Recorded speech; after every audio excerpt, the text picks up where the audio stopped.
Hey guys, now I'm going to be reacting to a My Life Sucks video called Cartoon Cat Scary Story. So let's react to this.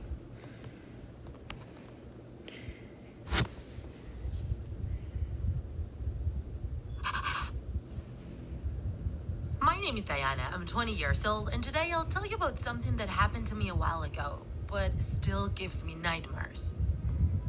When I started university, I became very close friends with a group who loved to do urban exploration, or urbex for short, which is about discovering, visiting, and taking pictures of abandoned places away from the city. You might think this hobby is a bit weird, but exploring such places really makes your adrenaline pump. It was a bit weird that urbex became one of my favorite hobbies, since I've never been a fan of risky activities. It was Alex who introduced me to this world. He had explored many different places with his childhood friends. And before or after class, he would tell us about how incredible urbex was and the weird stuff they would discover. As well as some scares they would get here and there. Hearing that only made me more and more curious. I perfectly remembered my first time doing urbex. We were 4 people and Alex was the only one with experience, so he told us we would go to a not very creepy site so we could start getting practice. If I'm honest with you, I must admit I was a bit nervous, but in reality, it was way more fun than I imagined. We visited an abandoned building which was left half-built. That place had nothing special, but it was a good start for us. It had 2 floors, but we couldn't get to the upper one. We found some piece of furniture that someone probably wanted to get rid of. A bunch of vines growing within the bricks and a lot of empty beer cans. After that experience came many more and more intense. I remember visiting a hotel in ruins, a faraway gas station, and a very old house where it was difficult to walk because of the garbage everywhere. All of those escapades turned out to be super entertaining, and we managed to create an awesome photo album. Every time we felt less and less scared, since nothing bad had ever happened to us and we never bumped into anyone. We always felt safe. Until that happened. But Cartoon Cat or something? One time, when class was about to start, Alex approached us. He looked very excited and said, "Guys, I discovered an awesome place. We gotta go check it out." He was almost yelling with his eyes wide open. He then told us about the place in question. It was a very old mall, very far away from the city. We would need to take at least 2 buses to get there, but he was sure it would be worth it. He told us that the mall had become a very famous place among urbex enthusiasts and was very talked about on social media. We researched it and discovered it had seen quite a bit of activity in the 70s. A lot of businesses operated there, but over time the mall started losing traction and ended up being abandoned as it was so far away from the city. We thought that place had a pretty interesting history, and the very idea of finding objects from that time Indeed. there was pretty alluring. And besides, we were sure we would take a lot of interesting photos in there. So that very afternoon, we grabbed our exploration equipment and set off to that mysterious mall. As I mentioned, we needed to take 2 buses to get close to the mall, and even then, we had to walk a considerable distance from our last stop.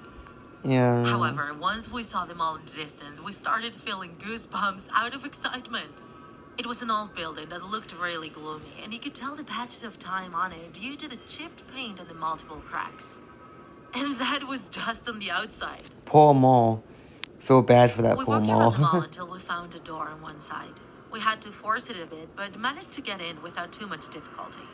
It really surprised us to see that the place was pretty clean. We were used to finding a mess everywhere. We also noticed that the place felt particularly cold and dark. But as I said, we had prepared our exploration kit and always had a couple of flashlights with us. Since the place was so huge, we separated into 2 groups. I would go with Alex to the 2nd floor, and the others would explore the first one. We found an escalator, which was obviously not working, but we could use it to get to the upper floor. We saw pet shops, clothing stores, restaurants. We went around the floor trying to open every door we found, but most of them were locked. It seemed like when those stores closed down, they made sure that nobody could ever get in again. At one point, I was talking with Alex when suddenly we saw a flashing light at the end of the hallway. We looked at each other with a confused expression. None of the abandoned places we had visited before had working electricity. We advanced slowly. Cartoon Cat's living in Maybe there. there were more people there, maybe homeless people. Once we got close enough, If you we consider realized Cartoon there Cat's was a an homeless emergency dude. light at the top of a huge door. Probably the entrance to the cinema. In that moment, I felt a slight sting of fear. But then I looked at Alex and calmed down. He briefly smiled at me and opened the door. The room inside was only illuminated by the light that seeped through the curtains, but it was enough for us to realize that that wasn't a cinema. There were office desks and chairs, blackboards, old computers, and a bunch of folders. However, what really caught our attention was seeing a bunch of figures placed everywhere. They were of a black cat with very long and disproportionate limbs. It had huge eyes and a wide smile with many teeth. Its design was cartoon-like. It even had gloves, like some old cartoons. At their feet, there was a base with a badly written inscription that said, Cartoon Cat. I couldn't help but feel a chill go down my spine. That was pretty creepy. Suddenly, a strong crack inside that office startled Alex and me. My eyes opened like saucers, and I turned around to try to find the origin of that sound. Alex adopted a defensive stance and prepared himself to attack if necessary. Maybe it would turn out it was homeless people after all, I thought, but that didn't make me feel any calmer either. I felt that the environment suddenly got even colder, and I couldn't help but shiver. And all of a sudden, we heard the same crack again. I could actually identify it now. It seemed to be coming from one of the desks at the end of the office. Alex was the only one of us who reacted. He took out his flashlight and placed himself in front of me as to protect me, and started to advance towards the desk. Oh my. I was so scared that all I could think of doing was follow him from behind. We had taken just 2 steps when we heard another strange sound. This time around, it sounded like a diabolical growl coming out of the entrails of a monster. Well, that's creepy. And all of a sudden, we saw it. A few meters from us, a dark figure rose up. Its body didn't seem human, and it didn't seem animal either. It had a huge head and extremely long arms and legs, just like the figure we had just seen.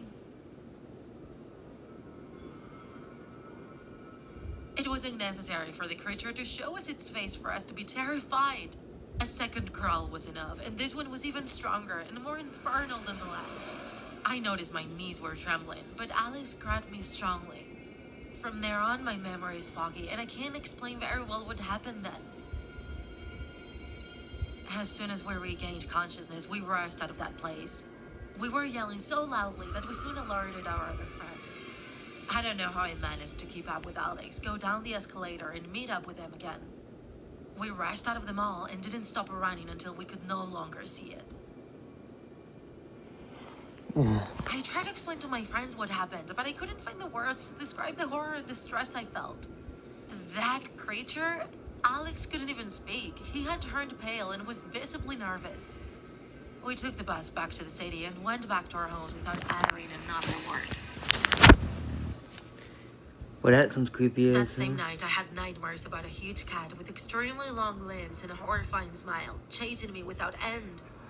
And the next night, and the night after that, leaving me thinking about that creature even during the day. For a while, Alex didn't come to class and didn't respond to our calls or messages. But I needed to know how he was doing, and if he had seen the same thing I saw that fateful day. So, a week later, I decided to go to his house to visit him. I hope nothing happened to him.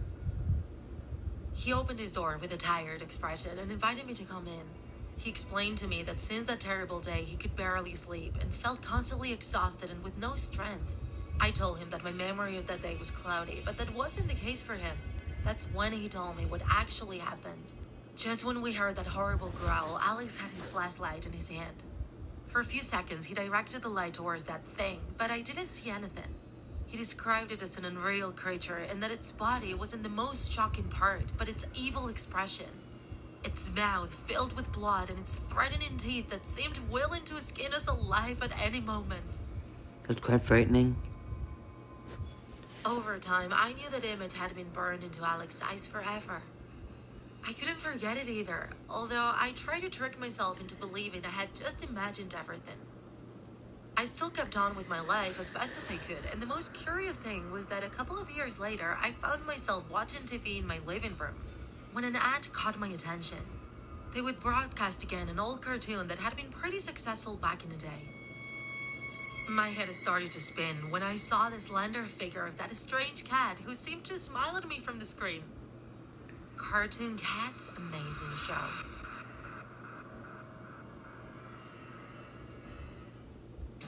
Does your life suck as well and you want to share it with us? Send us your story to storiesmylifesucks@gmail.com and don't forget to follow us on social media to find out if you are the protagonist of our next video. Okay, I hope you guys enjoyed this video. I'm gonna put I'm gonna put this in down below in the description how you can watch it. So thank you guys so much for watching this reaction video. I hope you guys enjoyed, and bye.